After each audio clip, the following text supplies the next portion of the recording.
All right, so can you believe it? We're in Module 6, which is kind of the wrap up here. We've been together now for several weeks going through all this information. I know some people have mentioned that they're a little bit behind, which is not a problem at all. Part of this is to be designed to go at your own pace, go at a pace that makes sense to you, that you can, kind of keep moving forward and things that make sense that way. So I don't want anyone on here to feel rushed in any way, shape, or form. I mean, we have the support of the Facebook group here and everything else that we're doing. And I'm also going to show you a potential solution at the end of this training as well about how we can accelerate some of that if that makes sense for you as well. So today's kind of a little bit special.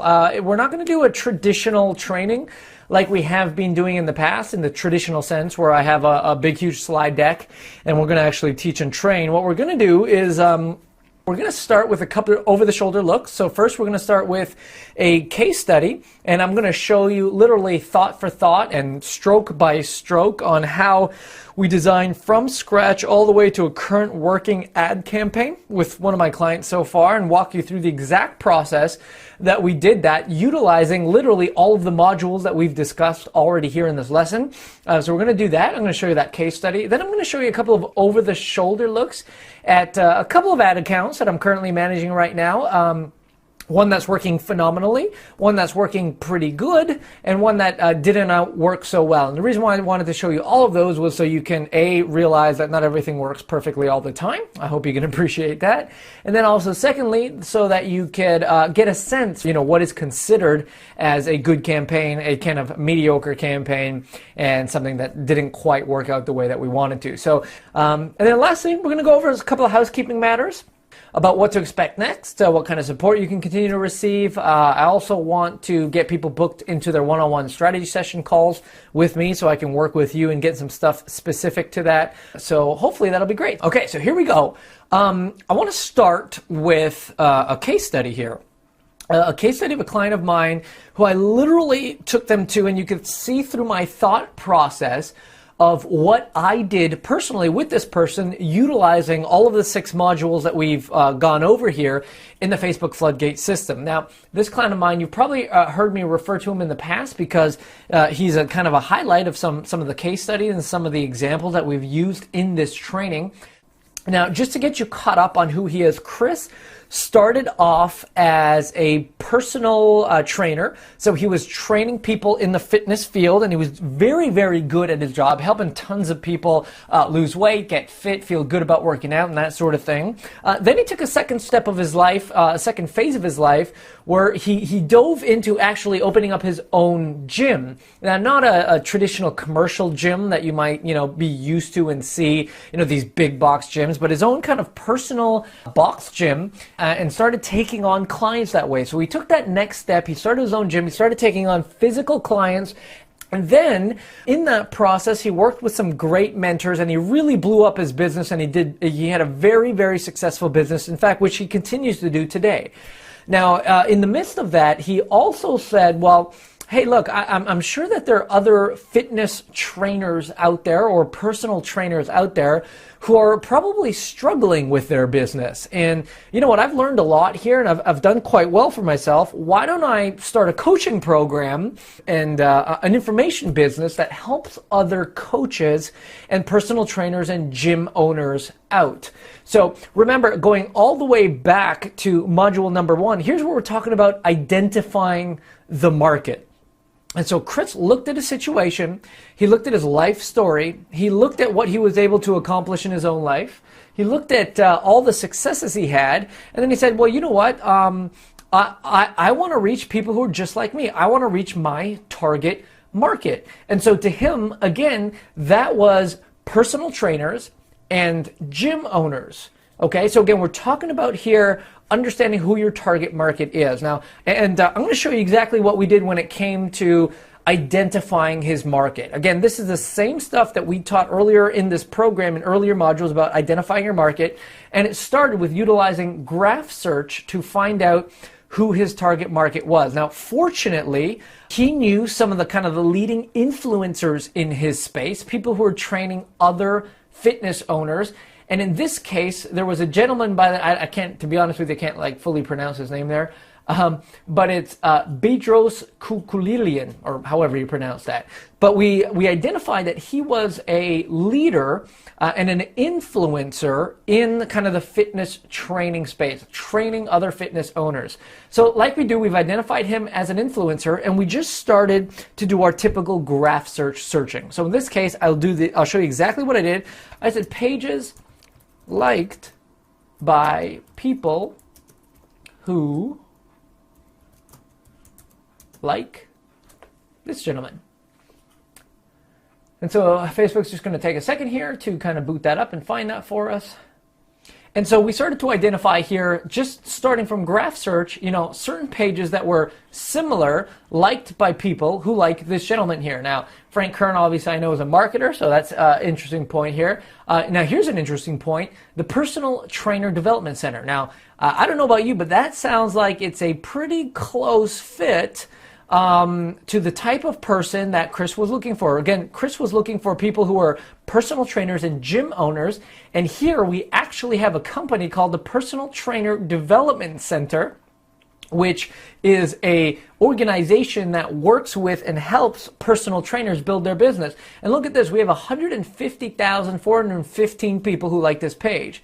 So already we've identified a watering hole, or we've identified a tribal leader with a tribe that has a group of people that are specific to the type of people that Chris is looking for. Now, if we just do a little bit of scrolling here, we'll see that Dr. John Barati is another guy in kind of the fitness space. And we just go down, see Tim Ferriss. What we're tending to see here is a lot of marketers as well as a lot of athletes in the fitness space. We're getting some really great insight about people who like this gentleman here, and would also kind of be a tribe, if you will, or a watering hole of other people. So I'm just going to start here and say, you know what, Personal Trainer Development Center, because that sounds like it's a great fit. Again, this is just talking to personal trainers about how to increase their business and how to be a personal trainer and how to be a better trainer. So for the sake of this graph search, what I would do again, and what we did do was, pages liked by people who like the Personal Trainer Development Center. And Facebook is kind of going to go do its thing, and it's going to identify certain pages. And here we go. So Jonathan Goodman, in fact, Jonathan Goodman, I know him. He's a friend of mine. He is the founder of the Personal Development Training Center. So obviously he would come up. You see a nutrition company here. You see the same gentleman's business here called Fitness Marketing. Nate Green is a fitness writer. You have a fitness coach here. You have a fitness author here. You have a biohacker here, and so on and so forth. So this is the exact process we use to start generating some of this. Now, on top of this, you'll remember that the second thing we do once we do some graph site or graph search in research is we also look into audience insights. Now, when we look into audience insights, remember here I've just taken the liberty to pre-type in Personal Trainer Development Center and run a query or a search on audience insights. And it's giving me even more information, right? So some more data about who our ideal target market is. And if you followed us in Module 2 here about finding your market, or Module 1, sorry, about finding your market, this is all stuff that should be somewhat familiar to you on what you did for your particular market. So in this case, we found that under the health, medical, and pharmaceuticals, we found there's a page called Functional Movement. In terms of organizations, there's health and fitness associations, there's sports and recreation folks, there's nonprofits, the American Council on Exercise, and literally we've got loads and loads and loads of information here about people who are in Chris's target market. And so, in fact, what I've done is I've gone through all this and I've literally made a sheet, a Word document here listing, all of his target market. So obviously they're 24 to 40 in the UK, Ireland, personal trainers or small business owners. And literally I've just kind of like copy and pasted some of what this information is showing me here into a Word document so I can have it handy. So remember, that was the kind of the first step, was identifying your market and seeing where they hang out on Facebook. Now, the next thing after we've identified the market is to start getting specific about the message. Remember? So we want to find the message that we are specifically going to speak to this audience. And so in this case, first what we've did is obviously we've identified that Chris wants to help personal trainers and gym owners who are looking to grow their business. Now, if you remember me telling you from before, the problem with that was that it was a busy space, right? You can see that there's a lot of competition there. There's other people who are teaching personal trainers how to do that sort of thing. And so we needed to find a different angle. So we started working on different ideas, and he came up with this idea of, well, all the fitness trainers out there, or all the people who are helping fitness trainers, are teaching people how to grow their business. But no one's really teaching anybody how to maintain or to retain their business. And he realized that it's even easier to retain someone than to get a brand new customer. So his goal was to create a program and a coaching program around how to retain your clients once you already have them. And he thought that that would be a unique angle that he could bring to the marketplace. Now, if you'll remember from a past module, in the message module, we used the product handle naming sheet to come up with his magnet name. Now remember, I'm just going to kind of walk you through how we did it. Now here's an example, again, of Chris's actual cheat sheet. It's called the Tribal Retention System cheat sheet, which I think is fantastic here. And this is just an example of the cheat sheet, and you can see that, I mean, it's obviously beautifully designed here, and it looks great, and it's got some great content, and it follows all the rules. But you'll remember, how did we come up with that name? And we came up with that name using the product handle worksheet. And so I'll briefly walk you through this. Again, this is just a case study of exactly what I did with a client to demonstrate exactly what I've been teaching you to do, and then how it actually manifested and worked in his business. So we got the product handle cheat sheet and worksheet here. And remember, he started with this idea of, I want to have a magnet that's going to help people keep and retain their business. So description, what is it? It's a program to help trainers keep their business. Right? Then we go into, well, what is the benefit of the person who reads it? Or how would they be better off, or how would they feel? Well, it would make that person feel more profitable. It'd make business easier. They could feel like they're building a community. They would feel like they're in control, that they're growing and they're confident in their business and all that sort of thing. Is there a metaphor of what this kind of might look like in some way, shape, or form? And so we realized, yeah, it's kind of like building a tribe or a pack or like an army platoon or a gathering or something like that. So we put all those words in here.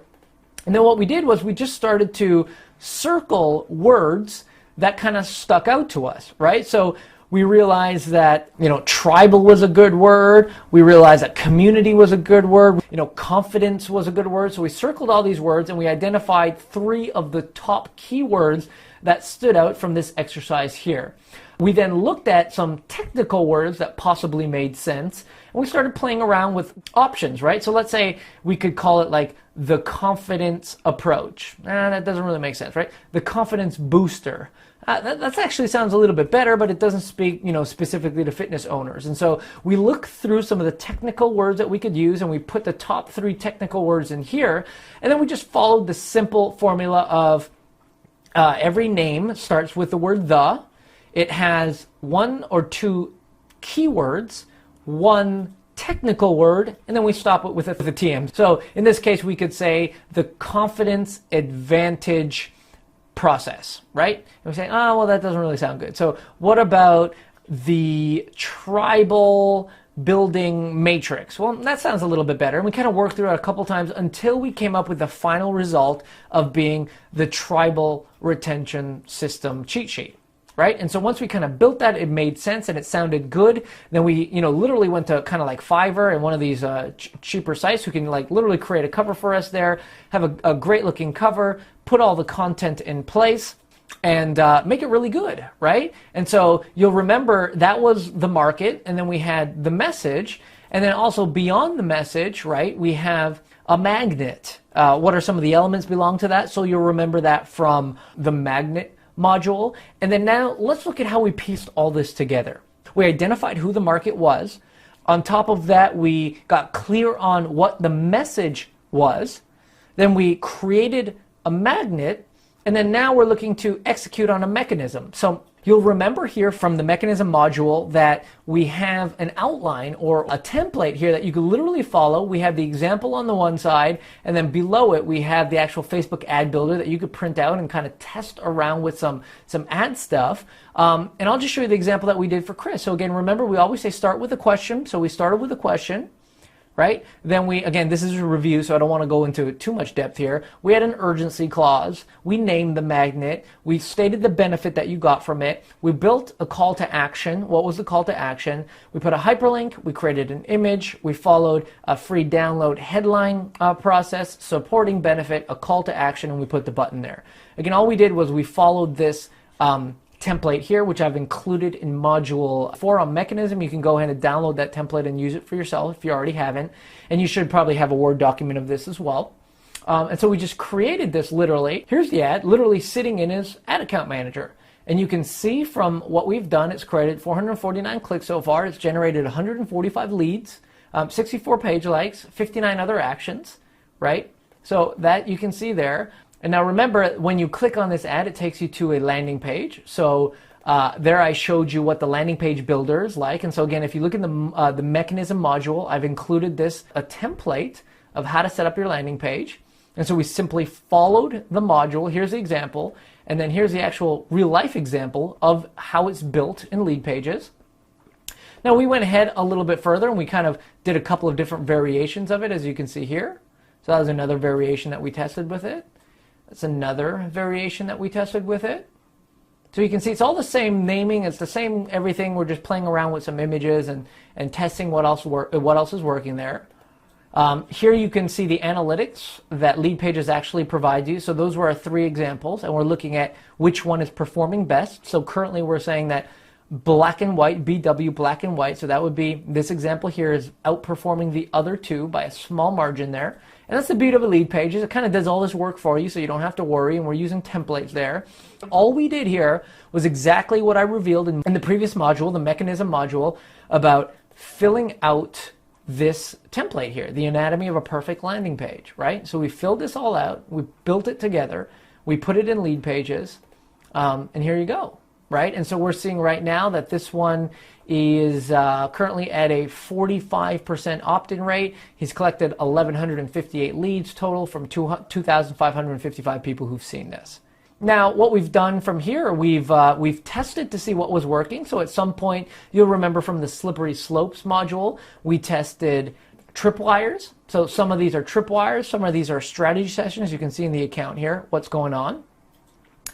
Some of these are retargeting ads. And so we tested kind of all of it to see what was working. And currently, as you can see, everything's going really well. This campaign so far, for the last little while, has generated 3,433 leads at an average conversion cost of $1.81, which in my opinion is very good because any lead under $5 is considered really good. And so that's kind of an overview and case study of how we took someone like Chris from literally where you guys were not too long ago of just having an idea and then following all the steps in the modules to be able to literally have them executing now and generating hundreds and thousands of leads every single day, every single month, every single year, right? And putting people through his system, selling people to his higher-end coaching program, selling information products, and developing a very kind of successful business around that. So I just want to throw it back to everybody here, just a quick check-in. Does anybody have any specific questions about what I just showed you there or about what I walked you through there? Machio says, how did you come up with his audience? And so that was everything that I showed you there, right? It was the graph search stuff that we did. So we started by typing in graph search. And again, you can refer back to the market module there on how we did just that. But we started with the graph search. We identified an influencer. We then use graph search here to identify like or other influencers in his space. We then used audience insights, as you can see here, which again I referred to in module 2, about how to even expand that further to identify all other people who might be in this space. We then wrote all those down and used that as a base to kind of start with when we started to identify who that audience is and how we're going to target them and how we're going to reach them on Facebook. So excellent question there. So Linda says, how do you target your ad to those people only? I will actually show you that in just a second. Now that was covered in the Mechanism module. There's a supporting video about how to set up an ad in the ad manager. So I'll refer you to that in the Mechanism module. There is a video there. that refers specifically to how to set up an ad using the Power Editor. And then again, I'll just show you briefly here how to do that. But essentially, when you set up your ad, it gives you the option to select your audience, and then you can make sure that only that audience sees that particular ad. So I hope that makes sense, Linda. So moving on, let me just show you an example of a current client that we literally just did a brand new campaign with that we started just a few days ago. And I want to show you this just to show you that these are not old or seasoned things. These are actually things that are going live. So there's a particular client of mine who is running a webinar campaign. He has a great business. He has a higher level information product, and then from there he brings people into a live event scenario, and then he sells people into a higher level coaching module. Some of you are probably familiar with that model, and it's working great here. But the entry level was, well, he's doing a live webinar, and we want to get people live onto his webinar. Now, his particular business teaches people how to buy and flip businesses. So it's a really cool concept, and our goal was to fill people on the webinar. And here's an example of one of his ads, so you can see. And I just want to show you here real quick. This is literally a webinar that's going live tomorrow. So this is kind of like real time. What you're seeing here across the board is a really good number. So essentially, we're generating leads at $2 and it's generating webinar registrants at $2.41 a conversion. This is way, way below industry average, which is typically around $8 per webinar registrant. We're getting great clicks, great click-through rates, high relevance scores, and it's just working really well. So I want to just kind of show you this ad so you can see some of the psychology behind why we chose some of the why I chose some of the wording, why it makes sense, and that sort of thing. So in this particular ad, remember the business here is teaching people how to buy and flip businesses similar to real estate, right? So in this particular case, some of the target demographics that we're going after is the real estate market. We've identified some of the audiences as being gurus or influencers in the real estate market, and then we kind of followed our formula here to develop an ad that will speak to that group of people. So in this case, you'll see we start the ad by saying, you've heard of flipping houses. What about flipping businesses? So automatically there, you've realized that if someone is in the real estate market, they're familiar with flipping houses. And so we want to just speak to that familiarity there and say, you heard of flipping houses. What about flipping businesses? Automatically, they're turning around and their mind is saying, yes, I have heard of flipping houses, but I haven't heard of flipping businesses. This seems, very interesting. So I go on to say, well, there are 5 advantages to flipping businesses over flipping houses. Now, what am I doing there? Remember, these people are probably convinced that flipping houses is a great investment opportunity. It's kind of the right thing to do. It's a great way to get involved in real estate investing. What I want to show is now contrast, well, why is flipping businesses actually better than flipping houses? So number one, there's very little competition. So you're not competing with every Tom, Dick, and Harry who watches a late night infomercial guaranteeing instant overnight success in real estate. Right, so that's going to speak to someone right away. They're like, yeah, I did see an infomercial, and yeah, everybody thinks they know how to flip real estate because it's all over the place. Secondly, right, stellar financing. Statistically, 84% of owners will carry back some or all of the financing, so there's no need to get funding. Now, funding is a big thing with real estate investing. And in this case, we're saying, well, a vast majority of people get funded, right? Thirdly, there's immediate cash flow. So if you pick the right deal, you get fat cash flow the very next day, unlike real estate investing. Number 4, fast turnaround, right? So most businesses are currently operating at a loss and can be made profitable within 60 to 90 days. Sometimes flipping houses takes longer than that. And number 5, you can control the outcome. So your results are not dictated by government housing regulations or bank loans or any kind of changes in the real estate market. You can control that outcome. So then I go into kind of my typical ending. Now, let me show you how to do it. In the next few days, I'm conducting a free 60-minute live online training called Business Flipping, how to buy a business using its own cash and flip it for a profit. It's a lot easier than you think. And I purposely put that in there because some people might be thinking, well, that might be difficult. So I purposely put that in there, and then a call to action, register for your free limited spot today. I put the URL there, a nice image of him, kind of catching the attention. Again, a simple headline approach that I've showed you all how to do now. Simple supporting text and a call to action, and we're off to the races. So again, this is an example of an excellent thing that's working really, really well right now. $2.41 per webinar registrant when the average industry average is about $8. And this is just showing you some of the psychology as to why this ad is working so good, who we're targeting to make it work, and what's going on with that. So here's another example of a client of ours who is also doing a very similar type of campaign, running a webinar to offer strategy sessions for his higher level coaching program. Now, his angle is kind of specifically around using outbound sales to do that. Okay, so in this case, we're generating leads at approximately $6.24. You can see that it's significantly higher than the other one that I just showed you, but in this case, it's not so bad. It's still below industry average, so that's why we say that this campaign is doing kind of just okay. So again, we're following much of the same formula that I've showed you over and over again. You know, your business thrives when your phone rings off the hook with qualified leads. But what if it isn't ringing at all? Again, speaking to the need of the person there. Now, in this case, we are trying to be a little contrarian. So we're saying, you know what, most experts teach you that you got to wait for ideal clients to contact you. Frankly, I think that's nuts, and what I do is different. Since 1995, I've helped B2B business owners to use an often overlooked outbound sales method to land perfect clients without long sales cycles or paying for complicated funnels, et cetera, et cetera. Now, this is speaking primarily to an online internet marketing crowd, so they would know what a complicated funnel is, and they'll say, yeah, you know what, that is pretty complicated. So we go into the next element. Using my Sales Voodoo formula, you can fill up your calendar with as many sales conversations as you want, and you can do it in a way that's totally under the radar so your competitors or competition will never know what hit them. Again, just speaking to the exclusivity of it all. This coming Wednesday, I'm hosting a live webinar. And I'm going to hand you the same system that I've used to generate this much money, et cetera, et cetera. Again, a picture of the guy here, a little name of what the webinar is, and following our traditional naming strategy. Now, again, this one's doing okay. We are focusing on kind of the business owner, entrepreneur crowd for this. It's not doing as well as the previous example that I gave you. And some of the psychology, I think, as to why that might be happening is, you know, when we mention something like outbound sales, not everyone is kind of huge on outbound sales, so it might not be perfectly resonating with everybody who's looking at and reading this content. So that's another thing. The content here is a little bit long. You know, the Sales Voodoo name might turn certain people off.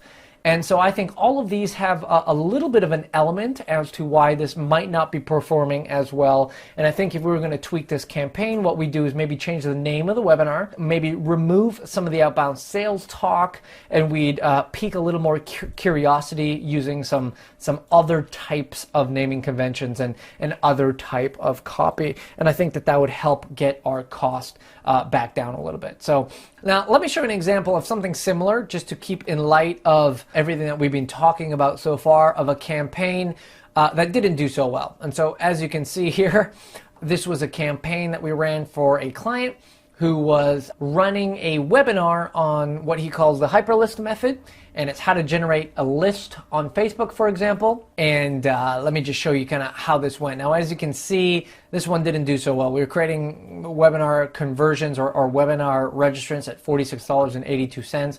We managed to bring that down to about $12, but it was still way too high for what we were looking to go for. Same psychology in the ad, right? We start with a question. So, want to build a hyper-responsive email list without needing to create products, set up autoresponders, or handle complicated marketing funnels of any kind? I mean, the expected answer would be, yes, I would.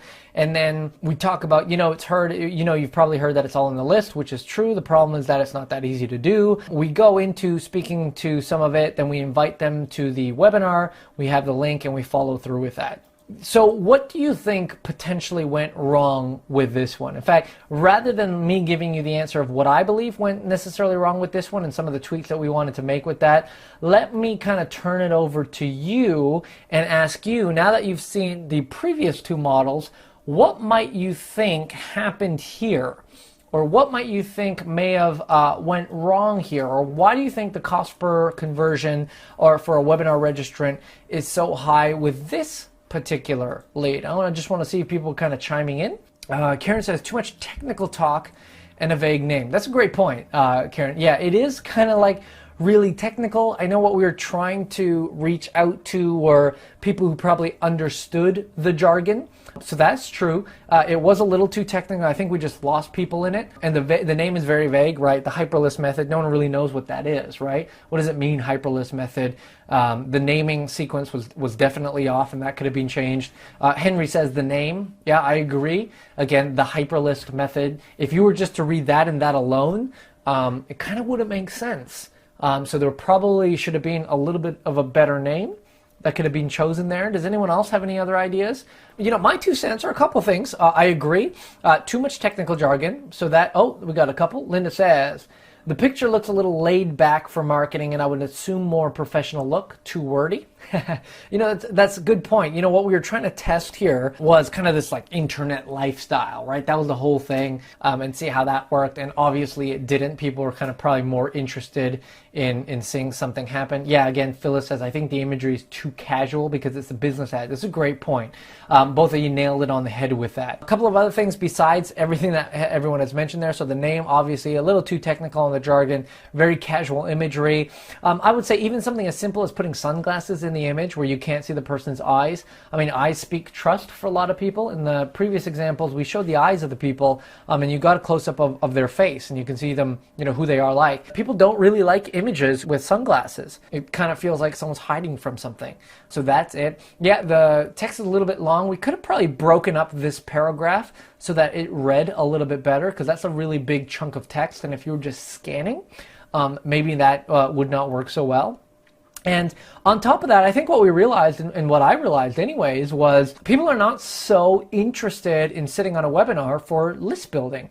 I mean, people might be willing to download a magnet or maybe a couple page PDF on the idea, but definitely not sit on a 60 or 90 minute webinar on this idea or concept of list building. So I just don't think the appeal was strong enough or mass enough or sexy enough to kind of get people on there to do that sort of thing. So I hope that makes sense, and there's a great example, and I'm glad that people are actually chiming in to see what causes something to work here versus what kind of doesn't work. Now, let me just show you a brief campaign that we're running. Currently in this campaign, we're generating leads from anywhere from $1.26 to $2.39, which is again way below industry average, which is approximately $5. Here is one of the ads that are currently running. You can see again, $1.26 per conversion, great click-through rate, great relevance score.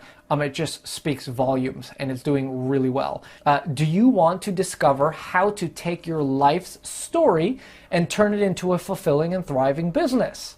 Right? So again, we start with a question that demands a yes. Then we move into this idea of, I've found that your life story is actually the message that you were meant to bring to the world. And that message can be turned into a fulfilling and thriving business that helps those around you. Now, for many years, I was running away from my story until I realized that my story is what would launch my brand and change the lives of many across the world. Now, what's happening there? The psychology behind this is, A, it's telling Ted's true story, which is great, and it's building rapport, and it's building into the psychology of a lot of people who are reading this. So I'm sure many people are running from their story, not realizing that their story is actually what can change the world around them. So that's going on in that paragraph. And thirdly, it says, I want to give you the story code blueprint, which I think is a great name that we came up with.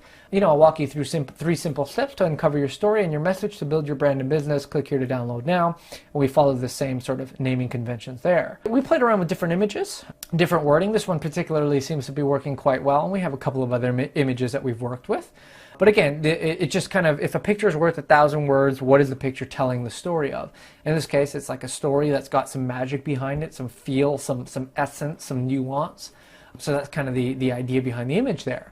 So let me just check back in really quick with everybody to see if A, if anyone has any questions, or B, if anyone else wants to chime in as to why you think this particular ad is working so well, right? We saw an example of one that wasn't working so well. In this case, we're looking at an example of an ad that is working well, and I'd love to hear your ideas as to why that might be happening or any specific questions you have about that. So Phyllis asked a great question. How do you come up with image? Right? Do you design the picture for your clients? Now, in my case, yes, we do design the picture for our clients, but the image concept is actually not too difficult. What you essentially want to do is think of, Machio says the image speaks 1,000 words. Absolutely. And that's the concept you start with. So you think, if this is the message that I'm trying to convey, what is an image or a metaphor that would represent what I'm trying to convey? So if a picture is worth 1,000 words, what are the 1,000 words that I want to say through the image? And you start to think through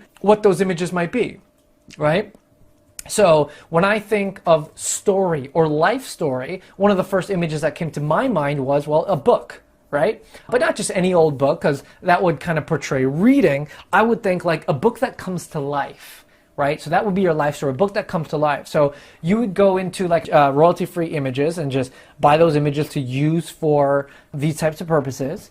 And you just kind of type in, magic book or, book coming to life or story of your life. Those sites will spit out a whole ton of images to you. And as they spit out a whole ton of images to you, you can kind of like play around to see with what works and what doesn't, and what you think might work. And then you can start using these images and testing them. So let me give you kind of an example. Another image we used here just to show you some like contrast. So in this case, right, again, the story of your life. So, it's kind of like, a life story going on, a journey that someone is on. And so we're just kind of testing out different images that say the same thing. And we're testing those to see which one performs better. Linda asks, what are some sites that we can buy images from? That's a great question.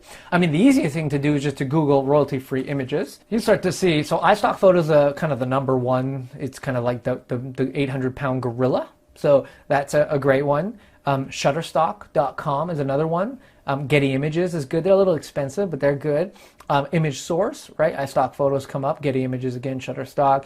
You can just see like I've used 123rf.com as an example as well. So if you just literally Google royalty-free images, Google will spit back a whole bunch of options to you. Again, the big 800-pound gorillas are Shutterstock, iStock Photo, and 123RF. Those are like big ones with big selections.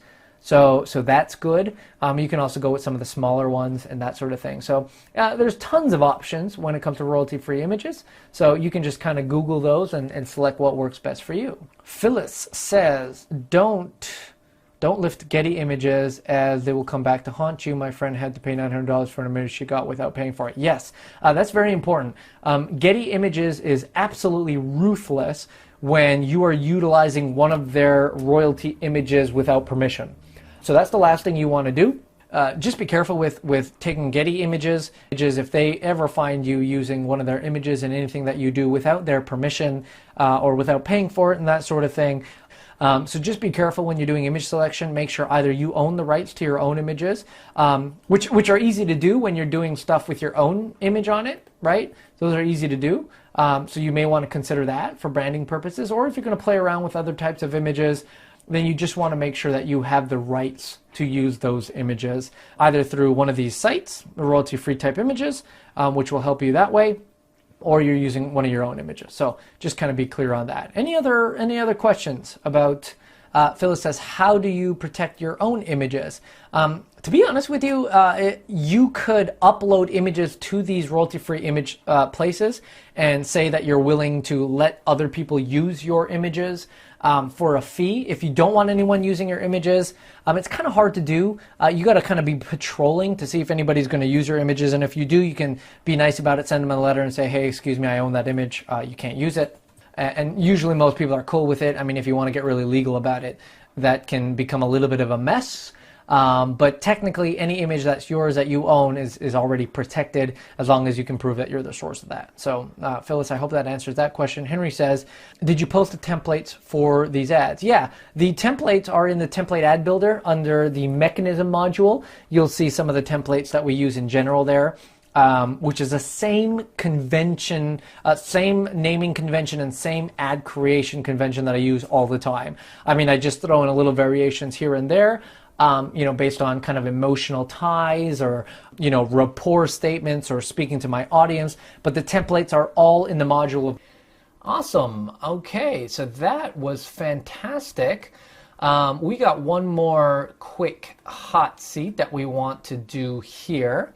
So let me just make this Machio. Hopefully you've seen something on your screen there that says make you a panelist. Machio, can you hear me? Awesome. Fantastic. Okay, and do you have something on your screen that you want to share, or do we just want to kind of talk through something over audio?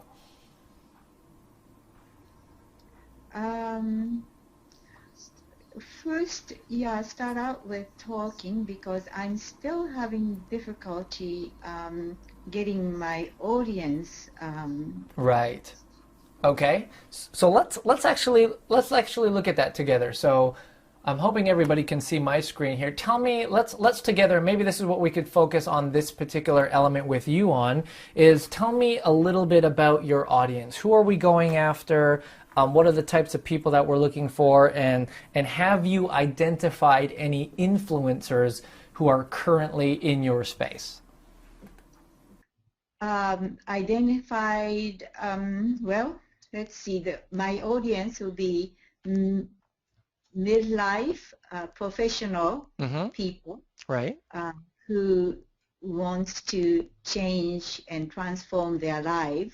Okay. Right. Usually people in that age range have difficulty, taking themselves to the next level. Right. And bored with current job situations, but they don't know how to go about getting to a next level or finding another work situation that they could feel passionate. Right, right. So who would you say then out there who's a little bit of a celebrity or that people would know of who's doing similar type of work to you? Is there someone in particular out there that you could say, well, yeah, that person is kind of doing, similar type of work as what I am doing, or this is someone who's just maybe a couple years ahead of me in this space? Would there be anybody like that? In fact, let's throw it out to the collective mind here of everybody on the call. We've just heard what is the kind of target demographic that Michio is going after. People who are kind of midlife, looking for transformation, looking for to overcome certain things in their life. Who could you suggest that might be someone already in that space who's kind of a celebrity influencer already working in that space? Oh, awesome. So we're already getting some answers. Yeah, so Brendan Burchard, he's definitely working in the transformational space, and he's got 2.7 million fans, so there's a huge audience there. Phyllis, great point, says Oprah Winfrey, right? Because she's helping people transform, with her Super Soul Sundays and with all of her various classes that she's doing.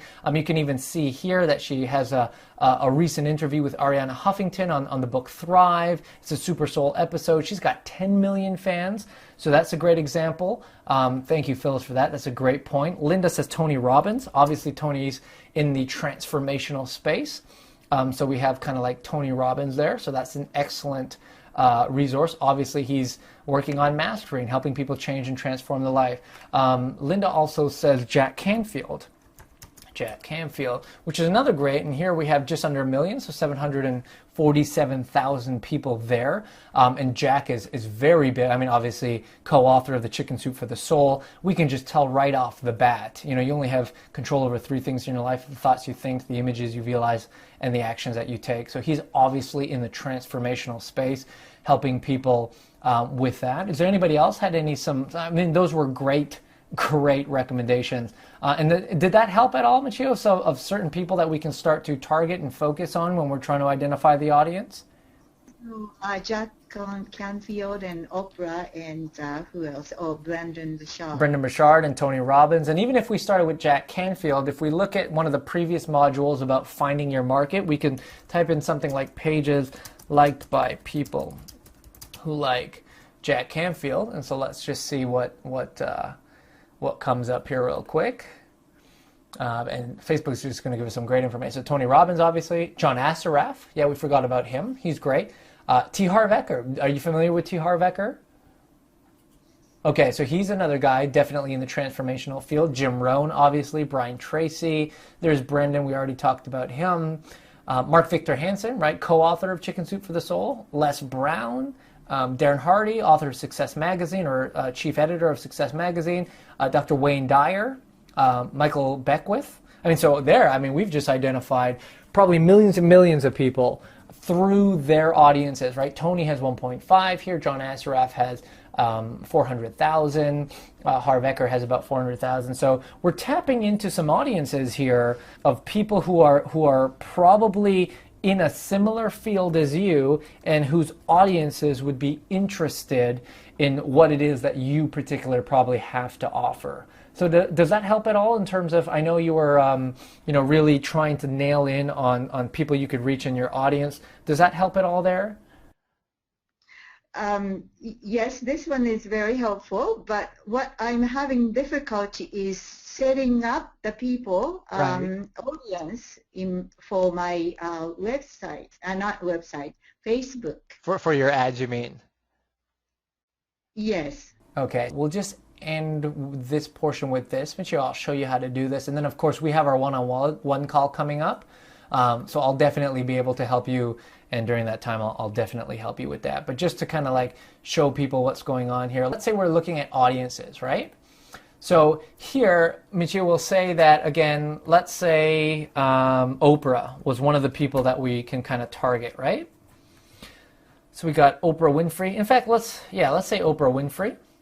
And then what did you say was the average age of the target that you're going after? Okay, so we're going to say 40 to 64 here, and we're going to just say that they live in the United States, right? Oh no, what was the actual area that you were looking to go after? Okay, so let's say San Francisco, California.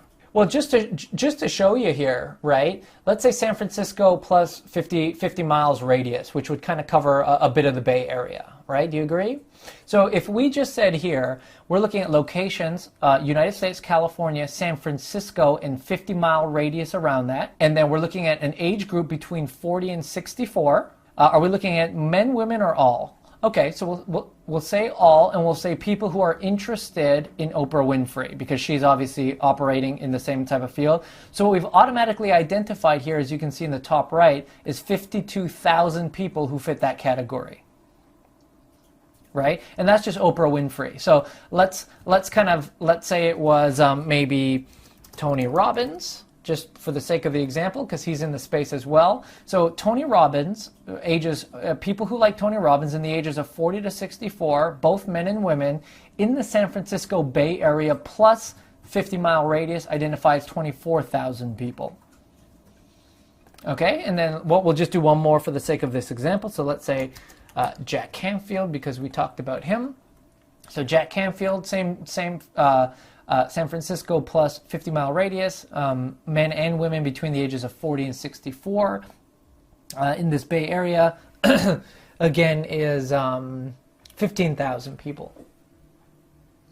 So you can see that there's clearly a great audience for you to be able to reach out to there. Does that make sense?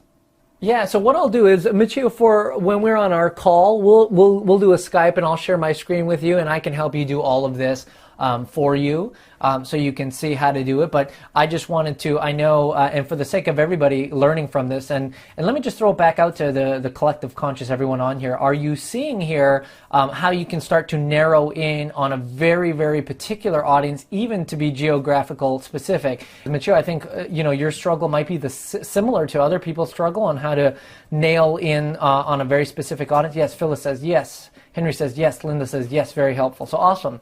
So thank you so much for sharing, Michio. And during our call together, I'll get far more specific for you, and I'll be able to kind of build all this and show you kind of the steps on how to get it going for you. Is that good?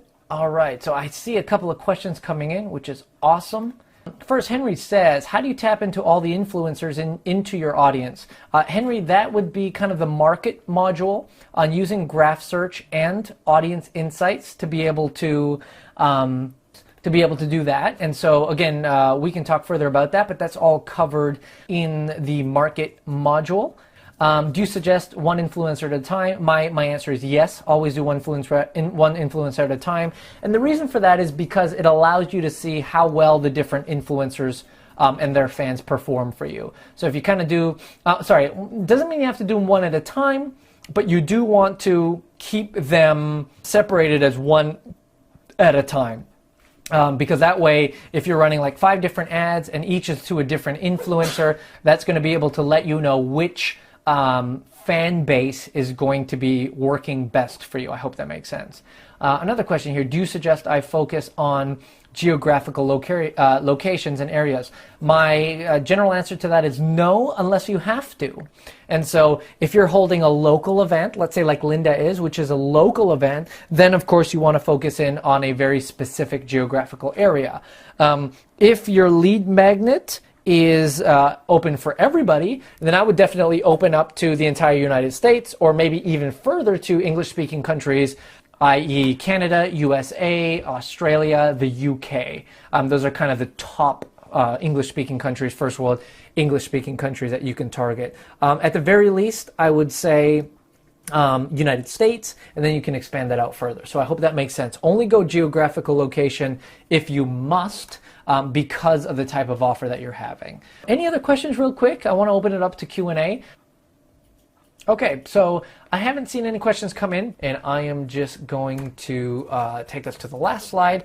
We have call booking available to you. That's for you for free, so we can go ahead and book that call. And during this call, essentially, what we're going to do is go over what you have going on. I can answer any specific questions you have. We can go over things very specifically, and I can help kind of coach and guide and consult you through that. As soon as you do that and you book your time, it's going to ask you for a payment. You can just ignore that. Bypass the payment thing. I'll see that request come through to my office, and I'll accept that schedule based on knowing that you're there, right? So don't worry about taking care of the payment. It's going to ask you for one, and then it may even remind you for it in order to book that call. Don't worry about that. As you go through this sequence, I'll be sure to see it and be able to, help you take care of that sort of thing.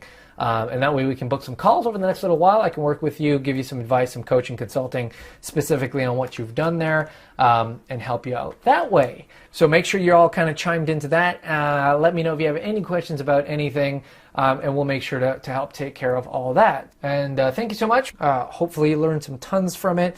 You got some examples on what you can do with your own business and how to help with that. And again, use a Facebook group to reach out. Use the Facebook Incubator program or the membership site to go over any of the stuff that we went over today and in the past modules. And wish you all a wonderful and a great night. Thank you so much. Talk again real soon.